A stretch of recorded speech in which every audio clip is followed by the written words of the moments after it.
today we're going to be talking about toxic relationships based on principles. It's okay to have problems. It's normal.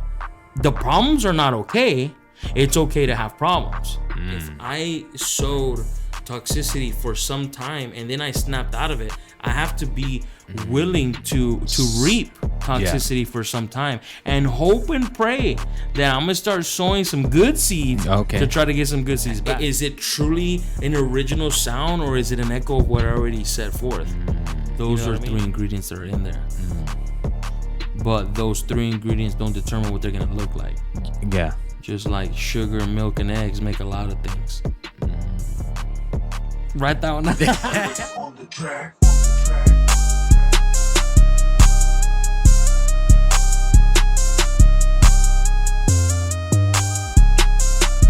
Welcome to the Common Podcast, where we speak upon common sense and realize it really isn't that common. Guys, welcome back to another episode.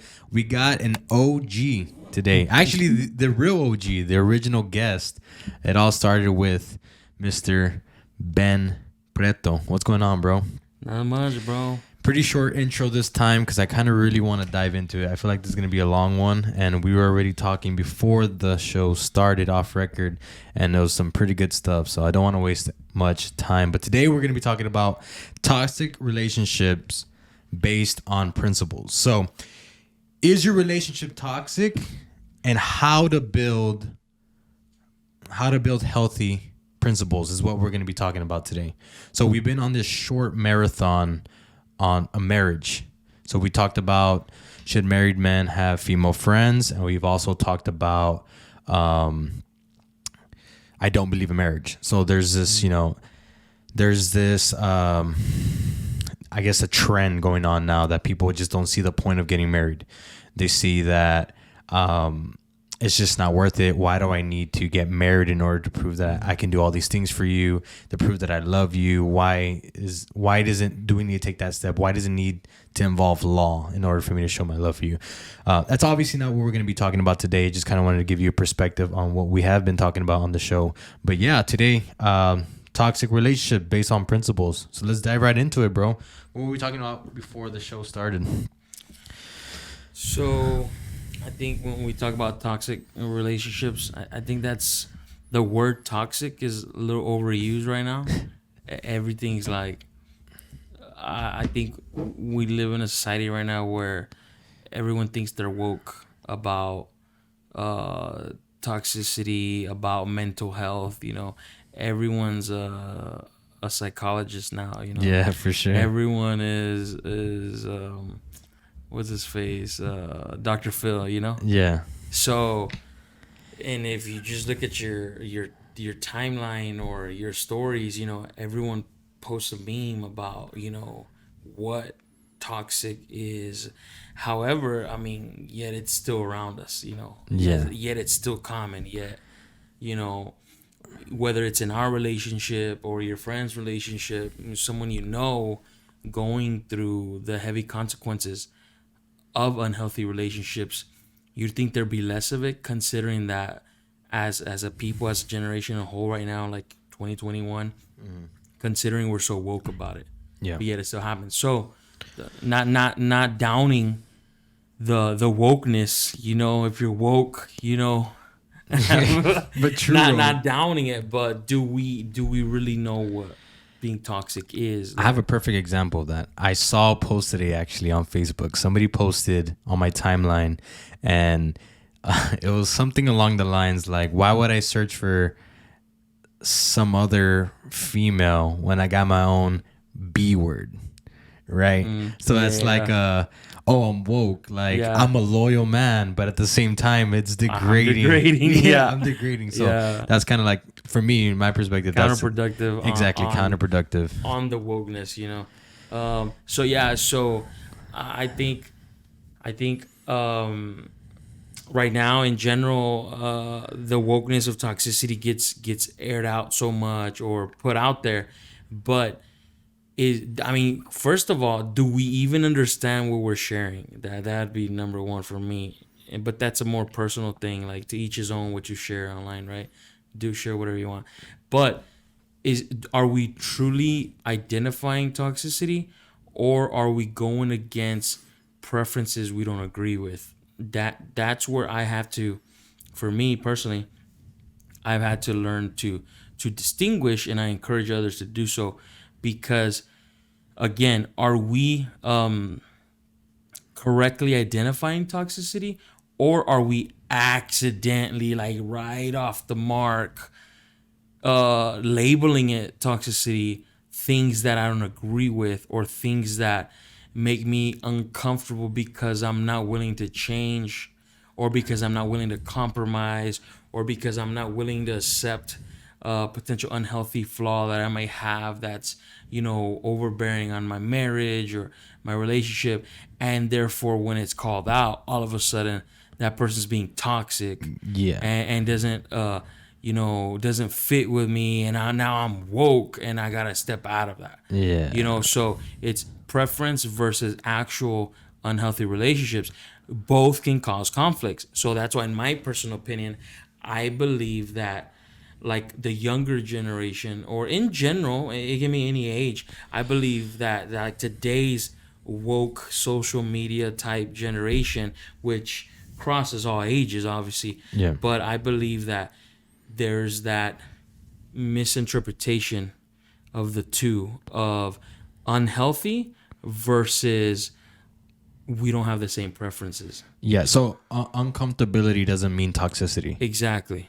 Incompatibility would not necessarily mean toxicity. It's just so when we label that toxicity, we're just, I think, further showing our inability to compromise. Gotcha. So if we were like literally end the show right now, how do we fix this? You may, and let's leave this at a hypothetical, because I don't like to be definitive about these things or like say any absolutes, but maybe your toxicity will drop when your willingness to compromise goes up. So that's it for today, guys.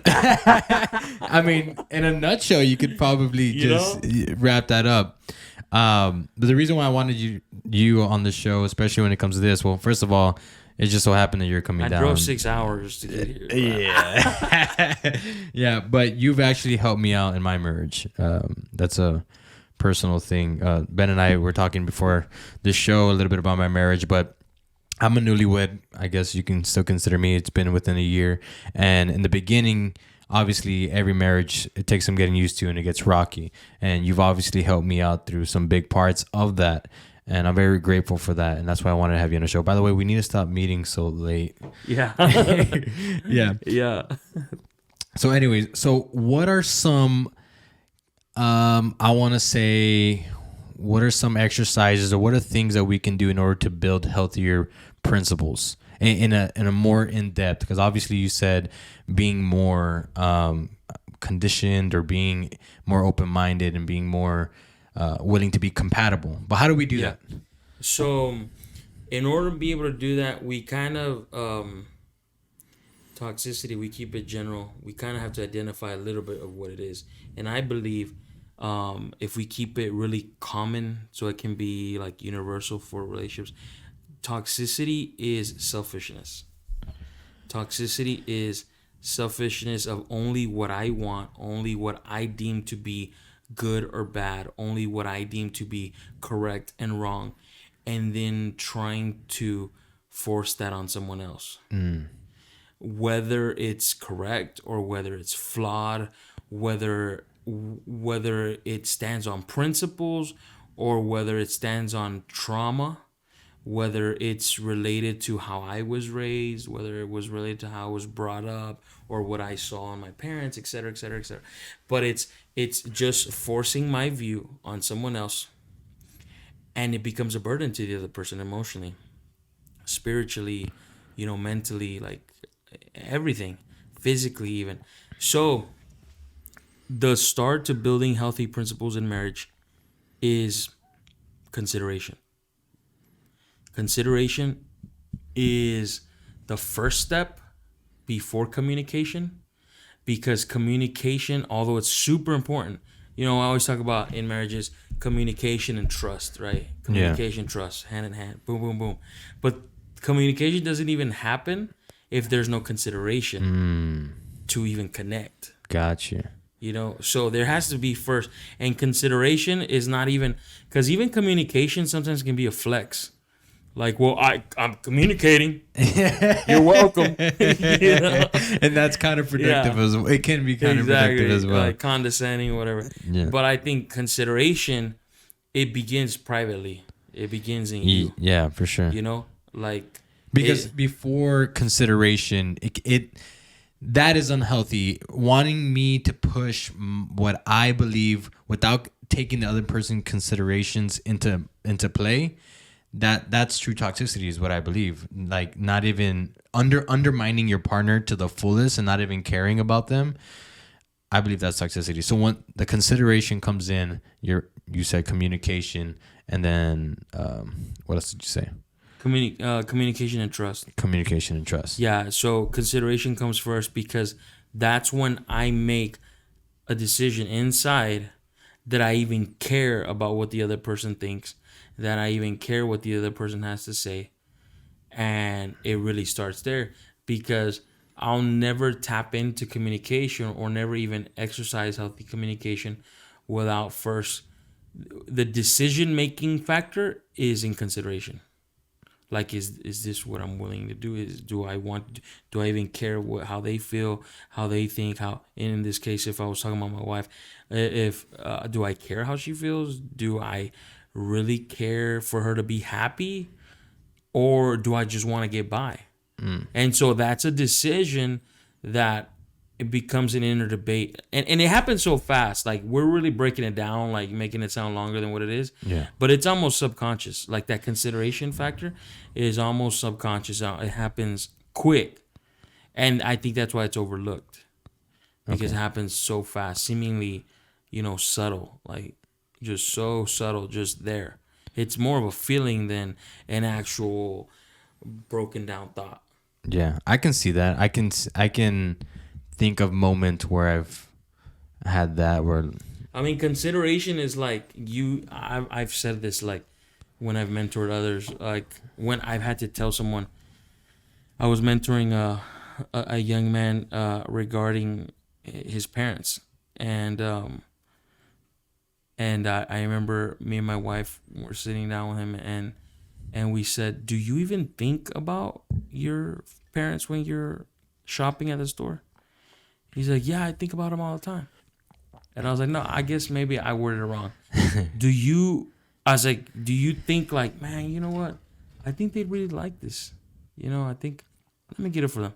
I was like, "Do you think about them like that? Do you consider them, and do you consider their likes, their tastes?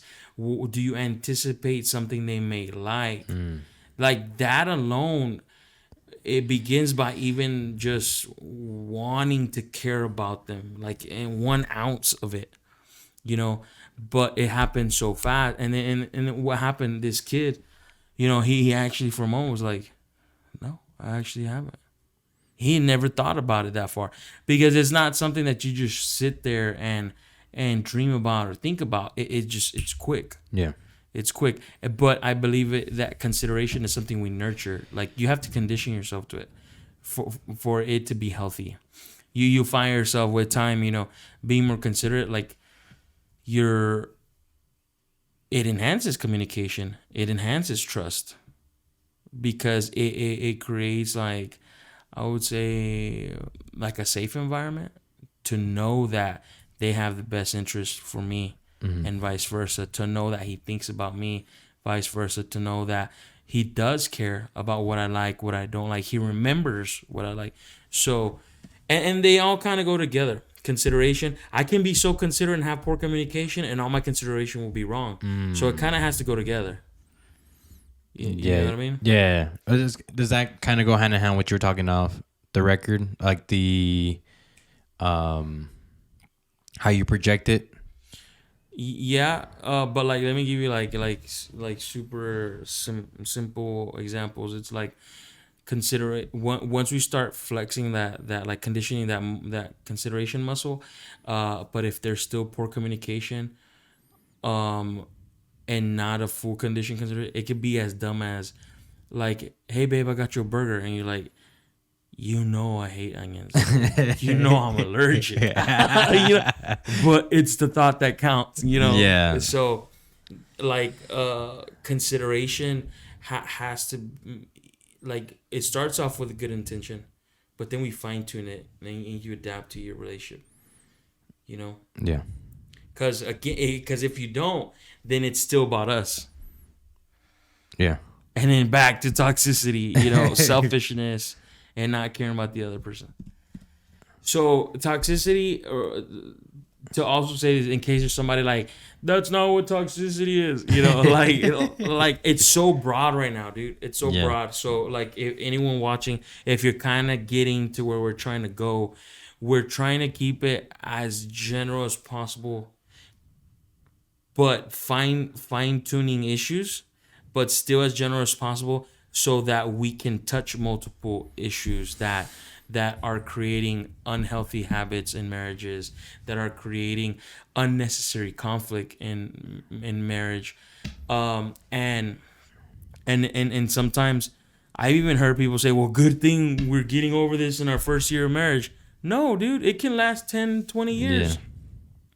Because they're habits, you know. It's not like a bucket list, like, well, got that one out of the way. You know, it's not Monopoly going down, you know, the circle, whatever. It's you're bound to repeat it or continue to level up in it, like escalate the issue, the gravity of the consequences, because of our inability to learn, of our inability to do that, to increase our consideration, or to mature our consideration. Better yet, I wouldn't even say increase. It's more to mature our consideration, which then will mature our communication, which then will mature our trust. And so it's like the phases in relationship. It's more about depth, like, and that depth can be both. Like, that's what I want people to understand, that your relationship is growing regardless. The depth is either negative or positive. Healthy or unhealthy, but there's depth regardless. Yeah, like that depth could be like a good deep or a hole, you know, hollow. Yeah, like a hole, like a grave. Like I can't get out. Yeah. So and it boils down to simply, like we were talking before the show, it could be like the dumbest of things, bro. Like that's why, and sometimes, like, that's why, going back to, is it really toxicity, or is it a preference issue? Which I've had to learn. Like, oh my gosh, you always complain about this, you always complain about that. Is she really being toxic, or am I still not listening, bro? Like, she told you, like, me personally, like, I don't like straws. I'm patient with you because you're not my wife and I don't know, but I don't drink from straws. Like, I never do. And it's like, when somebody's like making a big deal about a straw, it's like, I won't say anything. But if it's my wife, like, she knows I don't like a straw. You know what I mean? But I know she needs a straw. So if I try to give her, like, it'll be a problem. Yeah. Because she's like, where's my straw? I forgot it, you know? Yeah. Like, and we have that rule, like, we with each other, because we're foodies, and then on top of that, we project in some things consideration or affection by fine details. So while somebody else is worried about more important stuff, to us is like, wow, you care about me because you checked the bag from the fast food restaurant. You make sure they had all my sauces that I like. And there was napkins, and there was this that I needed, and there was no straw in my drink. Exactly. But vice versa is like, what, you didn't check the bag? Like, my emotional health right now doesn't matter. You know? Hey, but it can literally be something that's small. It can be so tiny. So as funny as it is, it's important to understand that it goes back to the wokeness. Like, we live in a state right now where in a state of being as people where again, mental health, we're like, it's like, if you don't believe in it, you're you're a Nazi, you know. Yeah. And I heard you guys talking about, you know, the truths of mental health and what it is and stuff on one of your podcasts. Yes. Right? And that's great, 100%. But I think sometimes we get, and I've seen a lot of good memes and stuff people share. I think we're becoming more, as people, we're normalizing mental health. Yes. Which is good, but unfortunately, as just back to toxic wokeness, as normal as it becomes, why do we still struggle with it like as much? So it's kind of like at the start of the internet age, the access to information doesn't ensure genius. Yeah. It doesn't eradicate ignorance. You know what I mean? Yeah. Like information doesn't eradicate ignorance. Just like I can be sitting in a library and still choose to be uneducated. You know what I mean? Yeah, yeah. So in regards to mental health, I think, and that's what helps. And all these memes that people post, stuff like that, I think it's practical advice, practical, simplistic advice. And I think that's what we sometimes have to do. Like, well, I mean, I'm reading all these memes and it's just practical stuff. So why can't I get it in my marriage? Why do I have to post about it so much and still not get it in my actual marriage? Yeah. That whole thing I totally agree with. Like with us trying to push mental health, right? We're always talking about, you know, take care of yourself, mental health. But like you said, the more that we normalize it, the more that I find a lot of people owning that. They're like, oh, everybody's going through it. So now everybody's like, something, if it's not even mental health, something small happens in life, like, oh, it's my mental health. Yeah. And they use it like as a crutch. I find this, and this is kind of a little off topic, but I'm going to go there.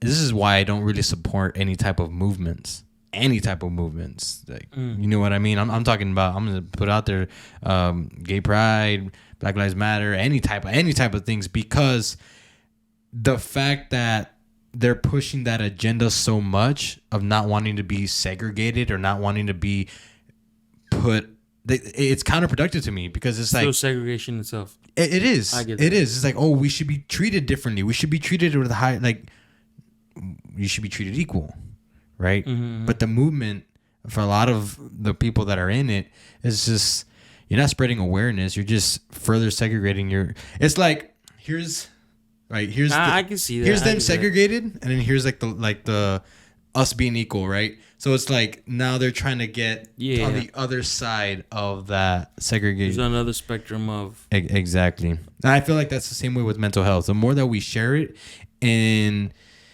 I can see that in a lot of things. The more we normalize something, then we create new issues, or we create new blind spots. Yeah, in the hands of uneducated or true unwoke people. Like people that just like take it in, and they just kind of like, they don't know the true meaning of what mental health awareness is. So they just kind of own it, or they just kind of jump on that train. I don't really know how to really explain that, but you know what I mean. It's like a bandwagon. Kind of. Where it's like, it's what it's the trending thing, and it's what you're supposed to be doing right now. So it's what we're doing. And then people misinterpret it, people use it. And that applies to any subject, you know, that could apply to religion as a whole, Christianity more definitively. That could apply to education, being a college student, you know. That can apply to political parties, being a Democrat, being a Republican. Yeah. That could apply to cultural stuff, being a Mexican, you know, like. So I get that. And I think that's why it's important to really, going back to that, like, ask ourselves, is it really toxicity, or do I have preference issues or lack of compromise with my partner? And if I do have those things, is it because I'm not being as considerate, or I'm not asking the right questions? Because we might be asking a bunch of questions. You see, when going back to like the woke crowd that's misinterpreting, because sometimes I've been in it, dude. I've been in some counseling sessions where you're trying to tell somebody something, and they're like, exactly, that's thank you. And it's like, bro, you still don't get it. That's what I'm right. This is what you're saying, right? And I'm like, no, you're still not getting it, bro. Yeah. You know, so when we misinterpret something, or when we I like to use it like when I'm having like Bible studies or something, and somebody like way misinterpreting a scripture, you know, that like it's like way off, Way and I'm like, off. oh, that's actually not for us. That was only for the people of Israel. you know, like what? you know. So you know, then you apply rightly dividing the word of God, blah blah blah. You know, so yeah, we can totally think we got something, not got it, you know, Yeah. and just make a disaster with it in the name of that cause, kind of like what you're saying, Yeah, for sure. you know. So let's talk a little bit about, we had dinner tonight and you brought this up, and I want to bring it to light. There could be a case where I have a toxic trait and it was strung from my family, from my roots. Yes. And this is something that I've always carried with me, but I've learned through the maturity of my marriage to overcome it. Right. But there is times, you said, with bad communication, or maybe abusive communication from this other significant other, that can poke at the person to bring those traits back. Yes. So it's kind of like repressed traits. Like we mature from something, we outgrow something. And how do we outgrow and mature from toxic traits that maybe we were nurtured? It was part of our environment growing up. Maybe that's how we saw mom and dad, you know, act, react, respond to each other, talk to each other. Their form of display of affection in a negative way, or whatever. We carry things. I mean, if anything, that was the best training of your life, because it was a long-term environment, right? Depending on how many X amount of years you were living there, exposed to that daily, in and out, in and out. So what happens is that when we mature or outgrow those, or if you want to call them breaking those cycles or rhythms or whatever, but when we outgrow them, it's because we don't just outgrow them and forget about it. No, we identify why we think it's not healthy, why it doesn't work. We identify as a piece of a puzzle, and we're like, this doesn't fit, so I don't need it. I shouldn't have it. Yeah. It's toxic, you know. It's unhealthy. It's gonna poison my marriage in a negative way, and you choose to set it apart, to get rid of it. However, again, because I believe, because I've seen it, that as much as now we may have matured to identify that as a toxic trait, prodding is when I'm subjected to a similar environment or a similar symptom of an environment that once caused that toxic trait to roam free. Like, that was the perfect potting soil for that toxic trait. And granted, because our marriage can go any which way each and every day, depending on what we decide to do, it could be that we're slowly shifting towards an environment that's almost like a deja vu of where that toxic trait flowed free. Yeah. And then boom, just one day it's just like, and sometimes, let's say if I'm on the receiving end of the toxic backlash, I might think that I'm fully justifiable, like, you toxic person, you know. But it's like, wait, I knew they came from that background. Did I recreate that background? Yeah. Did I recreate that environment? Did I accidentally do something where I started shifting without even knowing? So therefore, it could put me at fault. So the point is that we can't like just label toxic people, especially in a marriage. In a marriage, yes, there is. Let disclaimer for all the weak-minded people: there is toxic people in marriages. Simple as that. There is. It is available. We're not here to excuse toxic people. We're not here trying to defend toxic people. No, but can I make my partner toxic? Absolutely. Oh yeah. 100%. Can I do it accidentally? Yes. Yeah.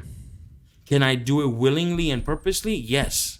But can I one day wake up and be like, what the heck is this? How did this happen? And not be aware that I created that over time. Yeah. And I think that's where wokeness all of a sudden isn't so clear anymore. All of a sudden, like, wait, this, where's the meme for this one? You know, like, it's not always gonna be that easy. Yeah, that's that's kind of like when consideration goes wrong. It's like, I know you so well, and I know how to push your buttons, right? That's if it's intentional. If it's accidental, obviously not. But if you know this person, you know that's gonna push their buttons. That's almost consideration just taken to the worst possible way. Correct. And then that goes to, and again, I don't want to, for the weak-minded people, I don't want to discredit memes blasting awareness of mental health or toxicity. We need those. Yeah. Because there's someone out there that's like, I didn't know that was toxicity, you know. Well, now you know. I didn't know that was a sign of unhealthy state of mind, you know. Well, now you know. So it's information. It's there to cause awareness, right? Yeah.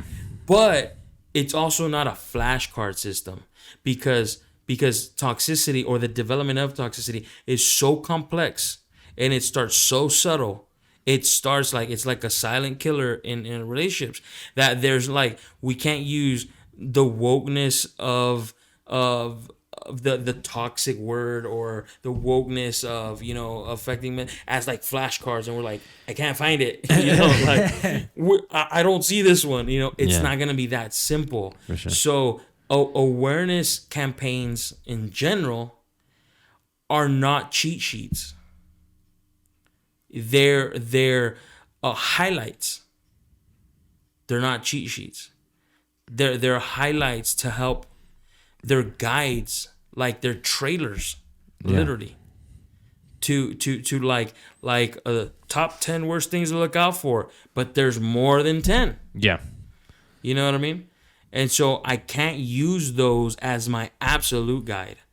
You know, they're to pique my interest. They're to pique my awareness. They're to pique my interest into learning what it is and start looking out for it. But they're not my sole source of answers. Yeah. And when we treat it like that, we simplify the ability, or we diminish the ability to de-escalate or to resolve conflict. I think it's there to build a healthy person. Well, right. So like you said, it's meant to highlight, right? So I would take these things that I'm seeing and use them to build myself, for me to translate that into my marriage or into my relationship, to build a healthy relationship. Correct. And you're gonna build some principles as you know. Every marriage is unique. Every marriage is different.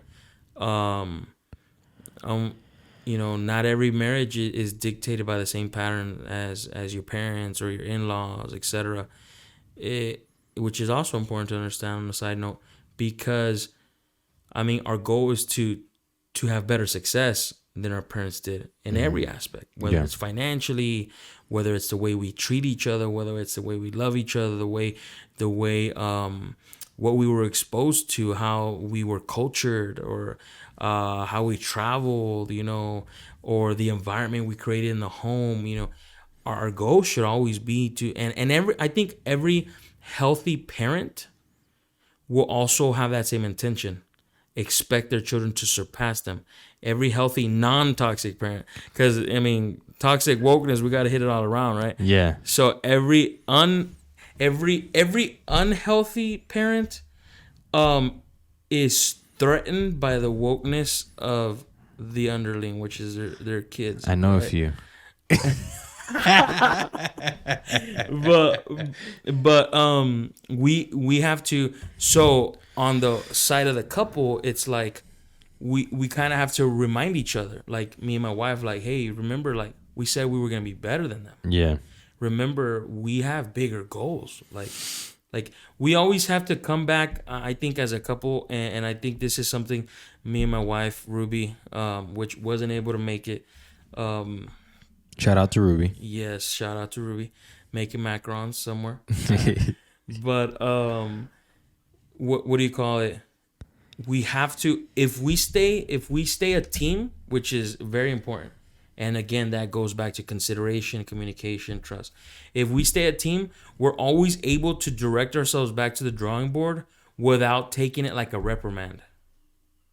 Because when you don't have healthy consideration, when you don't have healthy communication, therefore you don't have healthy trust, hence lack of those three equals toxicity, then any positive reminder or positive nudge is taken as like, what are you trying to say? Well, you're saying I'm dumb, you're saying I don't care about our future, and it's not taken as a healthy challenge. It's not constructive at all. No, not at all. So it's taken as a negative challenge. Like, are you challenging me? Yeah. Are you questioning me? Are you treating me like I'm dumb? Do you think I didn't know that? Is that why you think you had to remind me? And it just, like, when you're that toxic, you can turn anything. Yeah. Like. Yeah, I've seen that too. Yeah, like, wow, that looks delicious. Do I not always make it delicious? Bro. Bro.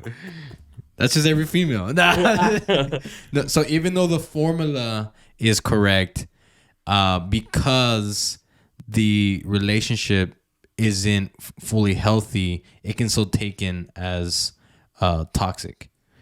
You're right. Even though the science behind it was good. Even though the intention might be correct. Because, see, sometimes we have to realize this. Because we're different individuals, we have different tolerances, we have different ways of dealing with trauma, with issues, with conflict. So we heal differently. So what might happen sometimes also, if this makes sense, when you're good and you're over and you're clean as far as like you feel great, you're not mad anymore, whatever, and now you want to do things the right way, it doesn't mean the other person's ready to do things the right way.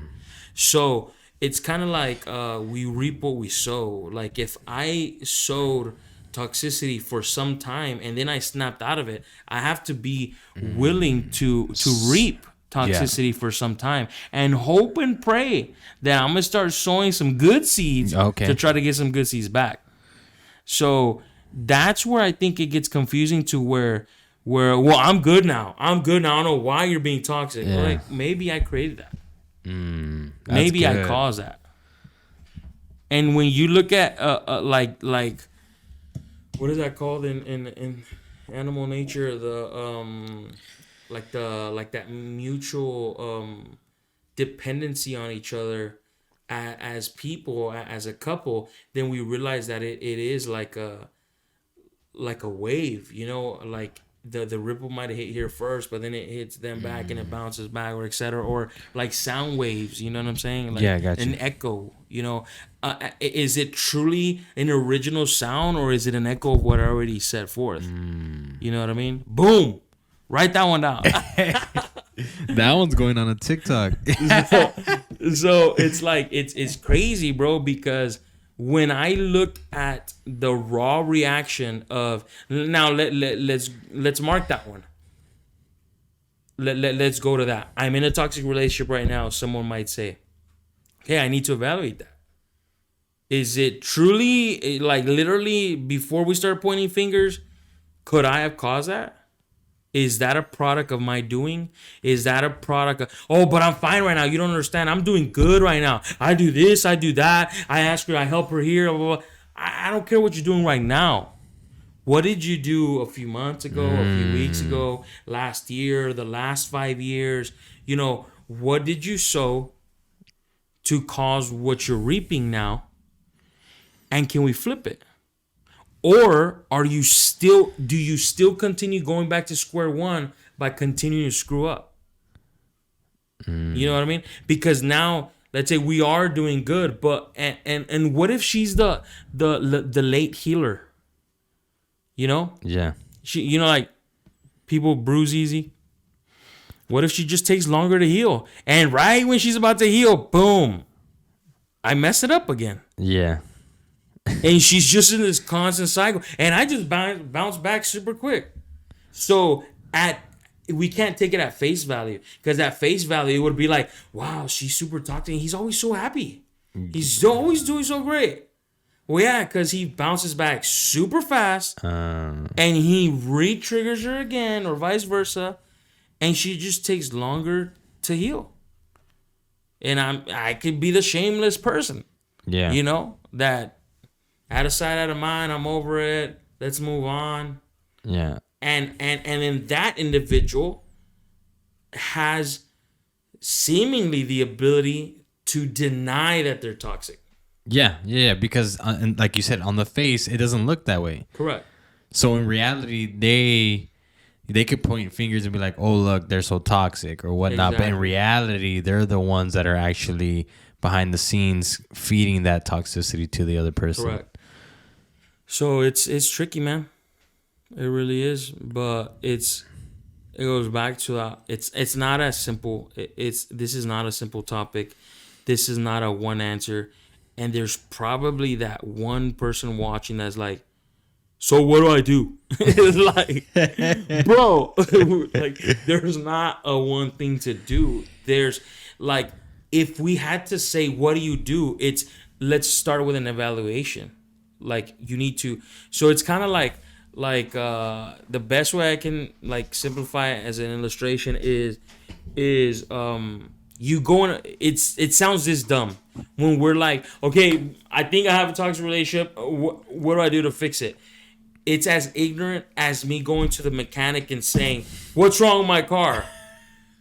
Hold up, buddy. There's 100-point inspection that I have to go through and then figure out what's wrong with your car. And even when I think I found out what's wrong with your car, I might find something else wrong with your car. But it requires an evaluation. Simple as that. And that evaluation like requires for me even to think something needs to be fixed to even allow the consideration. Yeah. So that's where if somebody watching it was asking, so where do I start? Like, slow the heck down, stop what you're doing, and just evaluate. Do an inventory of where you stand with your partner. Do an inventory of where your level of consideration is with your partner. As a matter of fact, and see, by nature, man, we have a list on the other person. Yeah. Like a list, and we go on and on and on and on and on. But when it's about us, how big is our list? Our list is like, well, you know, I buy her favorite candy. You know, I get her tacos. You know, I guess I didn't take out the trash last week one time. Yeah. We'll hit ourselves on the light stuff. Yeah. And we'll build on the big stuff that we actually do. But I've learned personally, man, to every time I see a flaw in my wife that I deem to be a flaw, or that I feel is something that bothers me or is that hurting me or something, I have to ask myself, and that's like the hard question to swallow, is like, did I cause that? Was that me? Did I do something, or did I bulldoze through our relationship in this aspect to where I didn't see that reaction coming back. I didn't see that I would be mirrored by that. Like, or even so, like, wait, like even deeper. Let me slow down for a bit. And did my wife even ever have this reaction? When we first met, did she even react like that? Did she even speak like that? Did she even act like that? Or did it slowly develop? And then sometimes we're like, you know what? She never did that. You know what? She never talked to me like that. And then somebody who's toxic would turn around and then be like, oh, their true colors just came out. Their true colors are coming out. Like, and not really. And that's why it's hard, because an outsider is not always going to, granted, I mean, counseling is essential, obviously, right? Or even sharpening iron, like maybe you haven't done counseling, but you are around other successful marriages or other marriages that are willing to speak about their problems in a productive manner, right? Mm-hmm. So that allows us that exposure to then do the same. But yeah, an outsider is only gonna go see. That's, I think, the downfall of counseling. That a counselor can only help based on what you share. And if half the stuff you share like is like just crap, BS. Like total like, yeah, I do this for every day, like I always do this and I always do that. So then he can only help based on what he knows, But the two parties will know. The husband and the wife will know. The husband and the wife will know, and she will know. Let's say, again, me and my wife will be able to know that I didn't used to be like this. I didn't come out of nowhere. And I will know if I'm being honest with myself. Yeah, you know what? She wasn't like that. She didn't. And then all of a sudden, but when I'm blinded to it, as far as where it comes from, I can be like, man, I hate when she does this. I hate when she does that. And not realize that, you know what? I do that too. I do that to her. Or I used to do that to her. Maybe I already outgrew it. But it doesn't matter because it's a seed that I planted and I'm now reaping the consequences of it. Yeah. And maybe I already found out it's not useful. But maybe that toxicity that I had before or that unhealthy way of being that I had before, whatever you want to call it, now she's in that. And now I don't have so much authority to call it out as an unhealthy toxic trait. Because that's easy for a previous perpetrator to call. Yeah. Like that's like, of course you are like, but you can't because you're the one who did it first, or you're the one who used to do that, or you're like, why we have this in our marriage? You know what I mean? Yeah. It takes a lot of humility though to like really evaluate yourself, really evaluate the situation. And it's not easy because it's hurtful. You know what I mean? But it's doable when we have the best in mind for our relationship. When we're going back to the drawing board. But I have to be willing to take myself there first and before I'm like, because if I'm just forcing the other person, like, come on, let's get to it. Like, come on, we got to win, Yeah. Then I can't drag them along. Like, I want them to be there, like, with the healthy willingness, So sometimes it means that I'm going to have to be patient and nurture them back. Help them. Not nurturing them back forcefully to where it feels like oh, you're just manipulating me, you know. But it's gonna take a lot, dude, to nurture someone back. But especially when marriage, it's absolutely your responsibility. 100%. Because so check it out. On one of the podcasts, my co-host, we had brought on shout out to Veronica. She was on the show. And we were talking about her divorce, and my co-host had shared that. At a certain point when the relationship becomes toxic, and we weren't even talking about cheating, that it's okay to bail out on divorce. And I kind of disagreed. And we didn't talk much about it. But I believe that and especially now that you're covering it right now, I believe it's that person's responsibility to evaluate the situation, right? See, could I have been causing this? Could I have prevented any of these things? And that's perfect what you just said, because more oftentimes than not, you probably could have. Correct. If you had the proper consideration. And another practical illustration is when your home becomes damaged, you don't just move out. You make some attempts to repair it because it's where you live. It's what you chose at one point to invest into.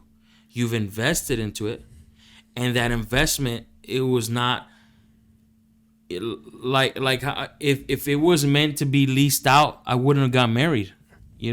Yeah. I would have just continued dating. When I burn out, you just switch, Yeah, so like a relationship is different because it's like renting in an apartment. Exactly. If it gets messed up, I mean, if the landlord doesn't fix it, you dip. I'm not like trying to fix everything before I leave unless I'm contractually obligated to, But here, I think it's a cop out when someone says, because crazy story is, I bumped into this guy at Starbucks once. I was working and he complimented my laptop. He's like, "Is that Asus?" Whatever. And I'm like, "Yeah." We started talking, and the dude is massive, bro. Like, homeboy lifts, okay, gigantic, like monster guy.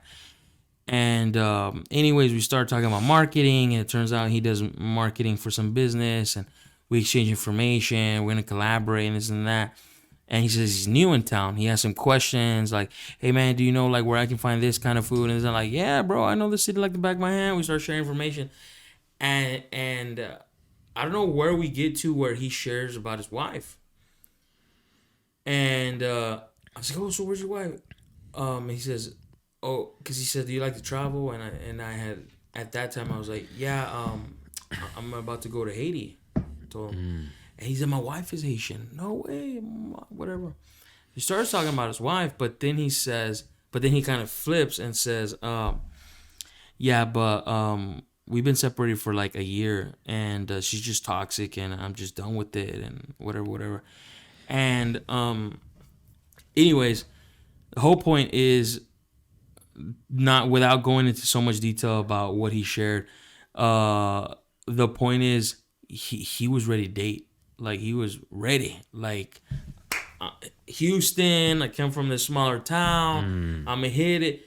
And I was like, and I remember telling him like, "But you just told me you're trying to fix the marriage, but then like you kind of contradict yourself, and then you're blaming on her as to why you don't want to fix it. But then you have like this little moment where you like get all lovey-dovey and you want to fix it." I was like, "Well, which one is it?" Like, and it turned out what the outcome was that he came to the justification that, well, I tried. She's like that. She became toxic. And that's it.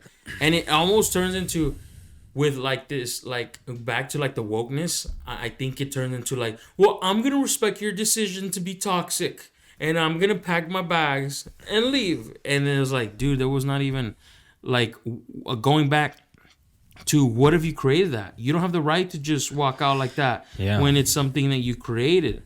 Like, you can at least fight for it. You can at least try to bring forth healing into the relationship. It may not be successful. I'm not even here for the weak-minded people. I'm not even shout here, out to the weak-minded people. I'm not even here to say like, "Oh my gosh, but I was getting beat by my husband and you're telling me not to divorce." No. Even look, I always tell people I'm like the most unreligious conservative you meet, bro. Like, I'm not some over religious lingo talking person. Like, you've known me. Like, you know, like, so I'm not here to like, even though I don't agree with divorce, but I'm not here judging anyone who does it, and I'm not even here to tell anyone they shouldn't, because to each his own at the gravity of their tolerance of what they can take. Right? There's some situations where like I may not always share, but I'm like, yeah, y'all need to get, But the point is that it's not even about being against divorce. It's the fact that if I broke it, I have to at least try to fix it. If I made a mess here, I at least have to try to clean it up. Granted, it might not be cleanupable. It might not be able to be cleaned up, et cetera, et cetera. Who knows the gravity of case by case? Yeah. But the fact is that it is possible, and I have seen it, where we create a storm, we create an unhealthy, toxic environment, then all of a sudden we mature from it or outgrow it or forget about it, leave the other person with the mess, and they become toxic. And then we have the perfect excuse as to why we're ready to end it. And it's a setup. Yeah. It's a complete setup. Yeah. Bro, I've seen that. Well, I've heard. I'm not even going to mention his name, but he knows who. He watches the podcast. He was telling me about an old friend of his that was married, who is trying to out of marriage, who is trying to like set his wife up in certain situations that she'd be prone to cheat on him, so he can have an excuse to dip. Yeah. That's crazy. That's like a more physical analogy of what you're talking about, because what you're talking about is more mental. There's more physical motives there, obviously, but the one, and that's a good practical example maybe for some people to understand. But like the one I'm talking about is more almost accidental.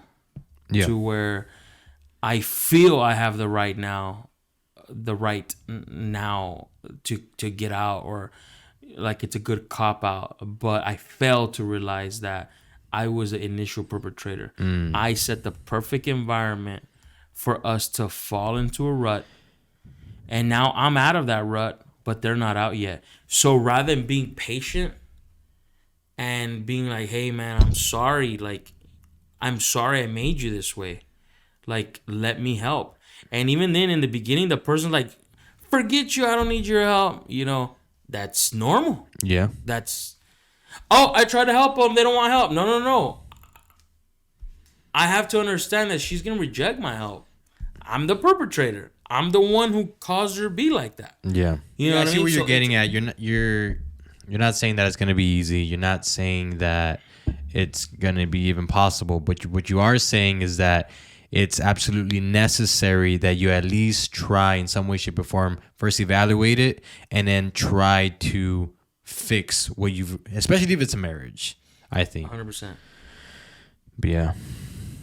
Which these principles somewhat apply to all relationships, but, you know, if we broke something, we have to try to fix it. Yeah. You know, and I think many times we, like, how can I say, the perpetrator does not have the right. I actually, you know, had a recent conflict with someone, a business conflict, and I literally said these words. I said, the perpetrator does not have the right to say the other person's overreacting. It's easy for the perpetrator to say, I forgive you. What? You're the perpetrator. I've forgiven you.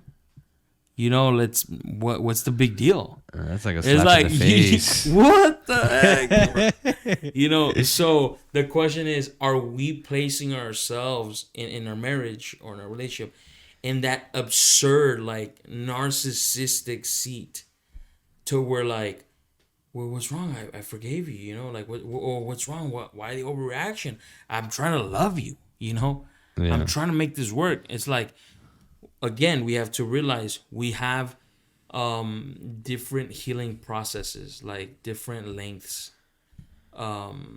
different recharge levels, you know? Yeah, and that can go down to, I'm not going to go into it because we can't talk too much about it, but the temperaments. Yeah. Yeah. Comparing shark to whale. Correct, 100%. And so I have to understand that I cannot impose the rhythm or pace of my healing upon someone else. Mm-hmm.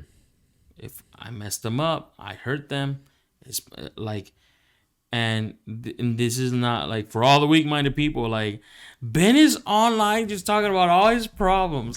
You know, no, like, it's the transparency of saying, like, there is no perfect marriage.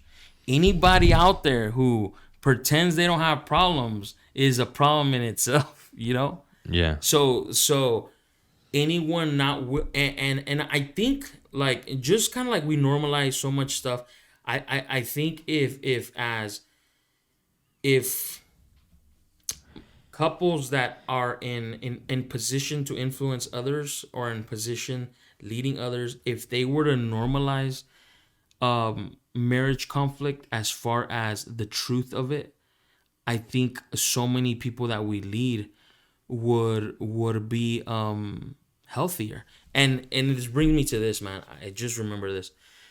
A good friend of mine, a client of mine and a good friend, he'll kill me if I treat him as a client before I treat him as a friend. He's a great guy. And he said something that really impacted me. He's a crazy guy, but he has like this real big heart, dude. And he said, and I've seen him. I've seen when he gets in front of his leaders or stuff like that. I never understood it, and I saw his mentor do it once, and I was like, that's weird. Maybe that's where he got that from. Yeah. But what he was doing is that he would get like in front of his group or in front of his leaders and play fight with his wife, and he would like in the sense like with words like I heard his mentor do it once, and his mentor said, "I'm gonna introduce you to my wife," and he said, and you better tell him exactly what I told you to say, nothing else. You understand that?" And everyone laughed, right? And I was at first, dude, I thought like, well, that's kind of stupidly rude, like what was the point of that, right? Yeah. And then, but he said it in a more aggressive way, and it was funny. Everyone laughed, and then I heard my buddy say it a couple times, like, "Oh man, me and my wife, sometimes we just get at each other's throats," and he said it like super funny. Everyone laughed and whatever. And so when we were talking in private, he said, "You know what, Ben? Goes, if we can normalize conflict in our marriages and be transparent about it, not divulging all the details, not all airing out our dirty laundry. There's a difference." Because I hate when people use that. "I'm just being transparent." No, you're being ghetto and ratchet and throwing all your dirty laundry everywhere. That's not being transparent. That's unethical, and you're setting a wrong example. There's a difference. But he said, the reason I joke about conflict like that, it's because I don't want the people that I lead to feel obligated to flex a fake relationship that they don't actually have and try to live a level of perfection that they may never reach just because I presented a facade of what my relationship is. Yeah. I want them to understand that it's okay to have problems. It's normal. The problems are not okay. It's okay to have problems. But those problems in itself, case by case, thing by thing, issue by issue, are not okay in themselves. Obviously, they're problems. Yeah. But I want them to be able to come to me and say, "Hey, man, I need help. I know you've had problems too, and you sometimes voice them in a professional way, in a leadership way, and so I know that it's okay to come to you with problems. But if I, as a leader, just present this perfect relationship and this perfect facade, then they'll be so stuck in trying to fake that that they'll never have the chance to heal, to grow, to learn, to mature, because I won't normalize that that's what marriage is about. Continuous learning, continuous evolving, continuous seeking new levels of maturity, overcoming problems, rather than pretending or deflecting or ignoring or pretending that it's not there. You know what I mean? Deniability of it, like just denial. And he said, and also, I don't put myself in a position to where if in one day me and my wife do have a conflict and someone happens to be exposed to it, it's not going to be this end of the world like, but they're perfect. They don't have problems. What in the world? It's like, no, they're humans. Yeah. So our subordinate leaders, or like those that we lead, are gonna know when we have conflict. They're like, hey, they're normal too. Yeah. They're human. I'm not gonna judge them for it. But when we present a facade and all of a sudden the reality hits that we're not perfect, like, I think it opens the door for us to be judged as leaders. And then we get hurt that we're judged, but we created that. Yeah. We created that misconstrued sense of judgment towards what we're experiencing. Yeah. Because we pretended too long that it's all perfect. I think that goes hand in hand with like true evangelization all across the board, not just church. Learning how to be transparent, but in a very constructive way. So like I've had conversations with my wife, Sarah, with her learning to be a little bit more vulnerable with her problems, because she doesn't want to come across, especially since she's with the youth, she doesn't want to come across as perfect person that these youth cannot come to her with the problems. Correct. Right? Now, you don't want to give them the perspective like, oh, you're going to go through this anyway, so it's okay. Yeah. Right? But you also want to be welcoming to them. So I feel like in every aspect, that is very important, that you are able to let people know that, hey, listen, you're going to have problems, and it's normal to have problems, but like you said, the problems themselves are not okay, right. And you do need to work on them, but just know that it's normal to be going through these type of things, and you can always seek help. And then I think that'll gravitate everybody towards you, or not even just towards you, but to seek help. That is, Yeah, and that's really good. And I remember there was a point where I wanted my wife to be like that, and I knew, and us, and this is kind of like on the record advice to Roger, but like we have the good intention for our wives in the sense that like we're pushing into that because we see their potential. We see the power of their story or the power of what they've been through, etc. Right? And I remember me wanting that for her too.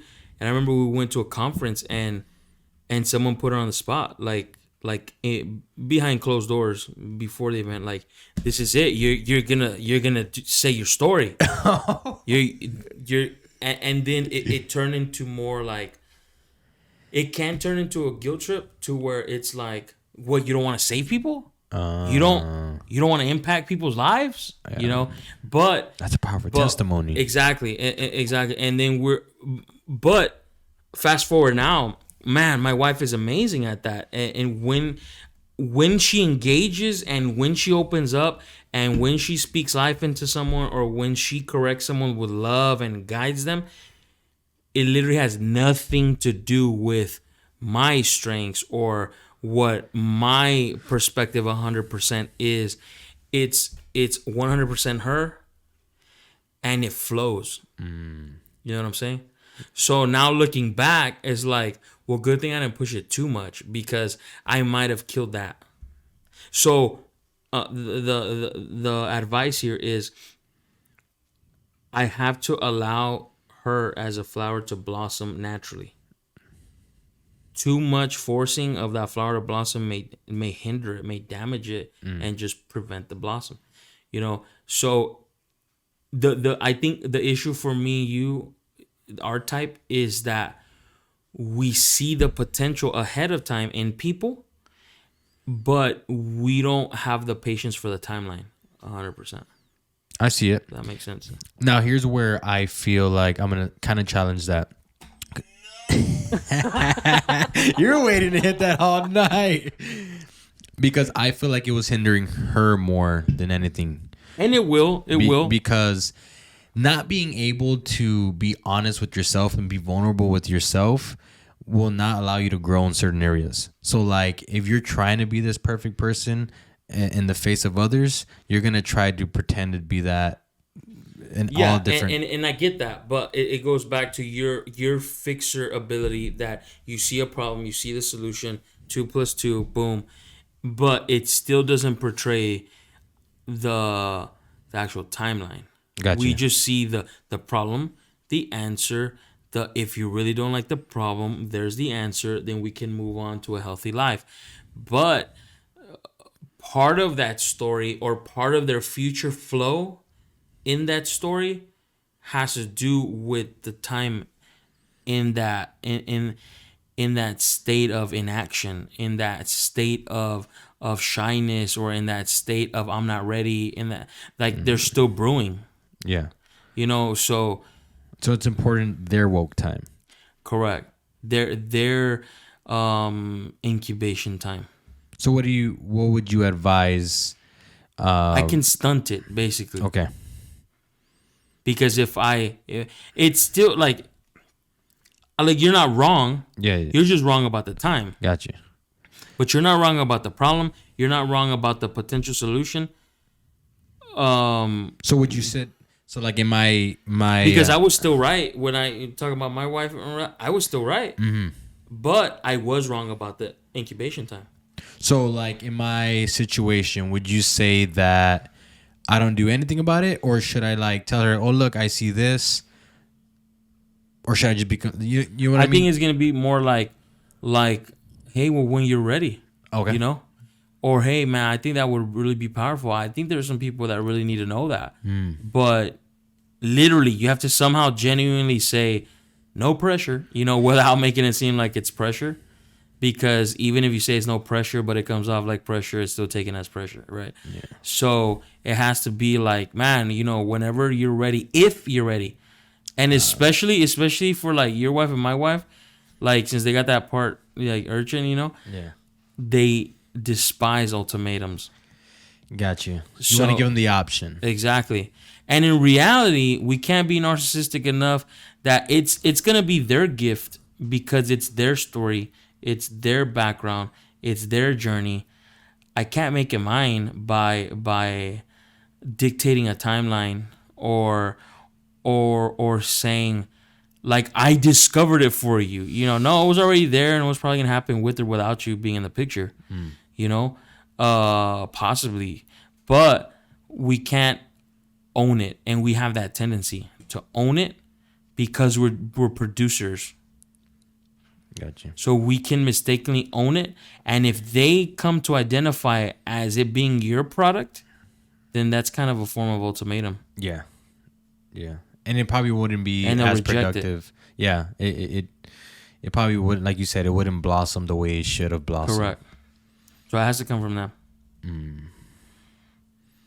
I've seen both sides of the spectrum. I've seen, like, in cases where my wife, where they're a little bit too closed off, they don't want to be vulnerable at all, and they try to give this perception of I'm perfect, right? And I've also seen the other side where, like you said, it's like I'm just being vulnerable, I'm just giving my testimony, but in reality they're not. They're just like, I don't know, they're just way out there, and they're making it seem like, I guess they're normalizing problems in the wrong ways. Yeah, I get you. Yeah, I've seen that a lot. Yeah. Yeah, that can happen. Just for the fact of displaying problems or fake transparency type of deal. Yeah, it's huge. But yeah, do you have anything else you wanted to talk about? I think we've covered a lot, man. Yeah, I think that's going to call it for this episode. It's already 2 a.m., guys. So we're going to call it Toxic Relationships Based on Principles. Is your relationship toxic? How to build healthy principles. So let's go ahead and list them. First, you would say it's consideration. Then it would be communication. Then And it would be trust. trust. And then those are the those. That's a format to guide us to build healthy principles. Healthy. Like healthy principles will have those three things in it. So there's not a cookie cutter for principles like what they look like per se in itself, but those are three ingredients that are in there. But those three ingredients don't determine what they're gonna look like. Yeah. Just like sugar, milk, and eggs make a lot of things. Write that one down. All these quotables. Anyways, guys, thank you all for tuning in. If you enjoyed the podcast and if you learned anything, you found it productive, or you made you smile, anything, make sure to leave a like, share the podcast with at least one person, because it could definitely do the same thing for them, and it helps us grow authentically. Also, check out Ben on Instagram. I'll leave his personal, and I'll also leave his photography page on there. He's doing some great stuff with his photography recently, so go check him out in the description below. But anyways, guys, that's gonna call it for us today, and we'll see y'all next time. Peace. On the track.